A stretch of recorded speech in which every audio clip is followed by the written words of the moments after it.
de France Méditerranée où on est au cœur de Nîmes, on utilise les arènes comme un véritable symbole de ce patrimoine de l'humanité, mais dans lequel on fait des réunions d'affaires, on prépare le futur.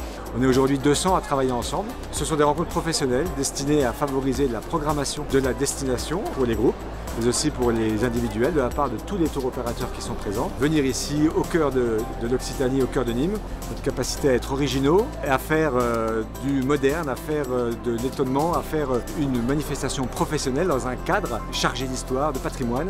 Le retour pour le moment est très bon sur cette idée. Je pense que ça apportera de belles retombées pour la région et entendu pour tous les partenaires de la ville de Nîmes. Notre action est principalement dirigée au consommateur final. Donc on a énormément de campagnes online. La deuxième action, c'est travailler avec les professionnels, donc comme aujourd'hui à Nîmes.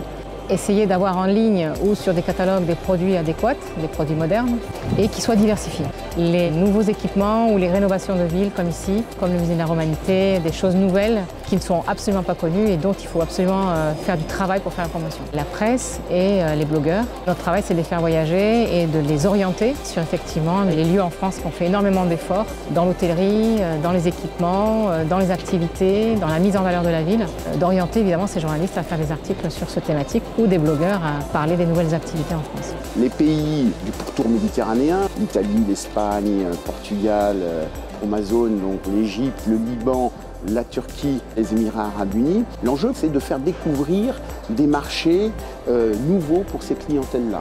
Pour nous, c'est de faire émerger de nouvelles destinations pour créer plus d'engouement pour la France. Le Workshop Med, c'est une fantastique opportunité de faire découvrir de nouvelles régions. Maintenant, derrière, l'enjeu, c'est bien évidemment de faire venir des touristes et qu'ils envoient leurs clients et qu'ils fassent la promotion de ce territoire. Avec le bureau Atout France en Israël, nous avons fait venir cette année 7 tours opérateurs israéliens, des réseaux importants mais également des tours opérateurs un peu plus petits mais qui ne programment que la France. Le but, c'est de leur faire véritablement découvrir la région Occitanie. Certains la connaissaient un petit peu, d'autres pas du tout. Le premier segment qui est important en Israël, on est aux alentours de 75% de taux d'intermédiation, c'est de travailler avec les professionnels, leur faire découvrir ou redécouvrir des destinations en France. Et la deuxième cible pour nous, c'est bien entendu la presse, qui est très présente en Israël, qui a une très forte influence. Et notre rôle, c'est de faire en sorte qu'ils écrivent des articles, qu'ils puissent proposer une expérience, l'expérience qu'eux ont vécue donc en France. Et enfin, la troisième cible, c'est le grand public. Les Israéliens travaillent beaucoup en réseau. On a un rôle de leur expliquer quoi faire à Nantes, quoi faire à Bordeaux, quoi faire à Lyon. Donc toutes ces destinations pour nous permettent de donner au public israélien de nouvelles envies, de nouvelles expériences. Ce qui est intéressant pour nous aussi cette année, c'est de toucher un public qui est plus du Moyen-Orient, qu'on a commencé à démarcher cette année vraiment. Plusieurs nationalités qui, je pense, s'intéressent à la culture et aux visites culturelles.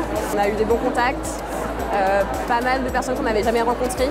Le salon se passe super bien. Pour l'instant, oui, plutôt positif. L'Office de tourisme du lac d'Annecy, que je représente aujourd'hui, a fait le choix de se déplacer sur ce workshop Atout France. Nous souhaitons en fait développer la proximité géographique que nous avons effectivement avec le bassin méditerranéen. On a eu des présentations ce matin avec les marchés israéliens, si je garde celui-là en tête. Et puis effectivement, après, on voit certaines émergences quand même. Je pense à l'Espagne qui, depuis 2013, remonte quand même de manière très intéressante. On a une accessibilité qui nous permet quand même véritablement d'aller démarcher ce public-là. Il y a beaucoup de nouveautés aussi de notre part, ce qui permet d'accrocher, je pense, les nombreux tours opérateurs qu'on rencontre là sur ces 2 demi-journées. France Med, c'est un workshop qui a l'avantage d'être extrêmement ciblé et extrêmement qualitatif. On a une mission d'intérêt public. On travaille pour nos adhérents bien sûr, mais on travaille aussi pour la ville en général. Et le fait qu'on dépende directement de la ville de Paris fait qu'on est complètement sur les mêmes thématiques. Donc désengorger le centre de Paris, encourager les mobilités vertes, voilà, tout un tas de thématiques qu'on entend très souvent revenir. On est une compagnie sur les chemins de fer de l'Espagne et SNCF. On gère 4 lignes de train de grande vitesse entre les 2 pays. On sait que qui vient est intéressé à transporter voyageurs espagnols vers l'Occitanie. Nîmes, avec la culture des taureaux, et la feria et tout ça, c'est un peu comme être, c'est vrai, à la maison.